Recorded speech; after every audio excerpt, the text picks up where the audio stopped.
రాష్ట్ర ఆర్థిక పరిస్థితిని దృష్టిలో ఉంచుకొని బకాయిల్లో ఒక డిఏను తక్షణమే ప్రకటించాలని ఆంధ్రప్రదేశ్ రాష్ట్ర ప్రభుత్వ ఉద్యోగుల సంఘం అధ్యక్షుడు కెఆర్ సూర్యనారాయణ డిమాండ్ చేశారు. కాకినాడలోని అంబేద్కర్ భవన్లో రాష్ట్ర ప్రభుత్వ ఉద్యోగుల సంఘం కాకినాడ జిల్లా 3వ కౌన్సిల్ సమావేశం జరిగింది. రాష్ట్ర ఆర్థిక పరిస్థితులపై పరిపూర్ణ అవగాహన ఉంది అన్నారు. సర్దుబాటు ధోరణితో ప్రతి ఏటా బకాయిలు కోట్లకు కోట్లు పేరుకుపోతున్నాయని ప్రస్తావించారు. ఇప్పటికే పెండింగ్లో ఉన్న 3 డిఏల్లో ఒక డిఏను ప్రకటించి ఉద్యోగులకు భరోసా కల్పించాలి అన్నారు. సర్వీస్ నిబంధనలు మార్పు చేసి చట్ట సవరణ చేయాల్సిన అవసరం ఉందని సూర్యనారాయణ ప్రస్తావించారు.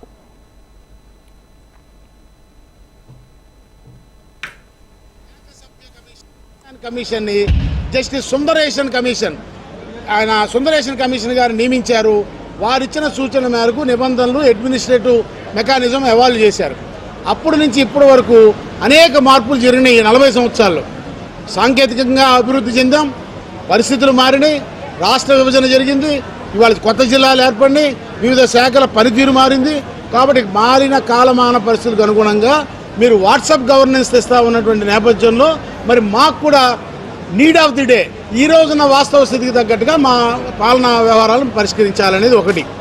రెండోది చివరి అంశం, ప్రధానమైన అంశం, నాడు పెద్ద మనుషుల ఒప్పందం 70ల దశకంలో జరిగినటువంటి పెద్ద మనుషుల ఒప్పందంలో భాగంగా రాజ్యాంగాన్ని సవరించి మరీ మాకు ఇచ్చినటువంటి చట్టబద్ధత ఏదైతే ఉందో రాష్ట్రపతి ఉత్తర్వు, దాని మేరకు ఉద్యోగుల సర్వీసు వ్యవహారాలని పరిష్కారం చేసే వేదికగా ఉన్నత స్థాయి అడ్మినిస్ట్రేటివ్ ట్రిబ్యునల్ని నాడు ఏర్పరిచారు. రాష్ట్రపతి ఉత్తర్వుల ఆధారంగా రాజ్యాంగంలో 371D అధికరణ ద్వారా ఆ ట్రిబ్యునల్ని రాష్ట్ర విభజన అనంతరం తెలంగాణ ప్రభుత్వం తన వరకు రద్దు చేసుకుందని వాళ్ళ రాజకీయ అడుగుజాడల్లో నడిచి నాటి ప్రభుత్వం కనీసం స్టేక్ హోల్డర్స్ అయిన ఉద్యోగులను కానీ ఎవరిని సంప్రదించకుండా ఉద్యోగ సంఘాలు కానీ ఏకపక్షంగా ఆ అడ్మినిస్ట్రేటివ్ ట్రిబ్యునల్ రద్దుపరిచింది.